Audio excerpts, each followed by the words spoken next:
So yun mga idol, nandito na nga at available na ang brand new model updated ng Honda PCX 160.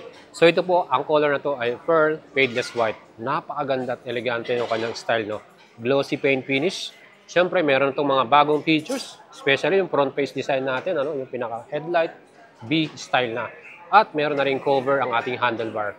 So mga idol, gusto po ang ating bagong PCX standard version ay may presyo na 133,400. So kung kursunado nito mga idol, send message lang kayo sa atin at tutulungan natin kayo alagang buhay yan.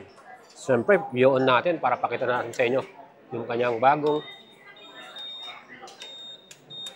yun. O, diba?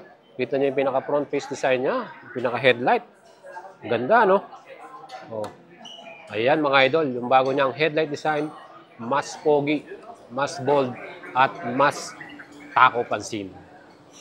Ganda, no? Ganda na itong color red na to.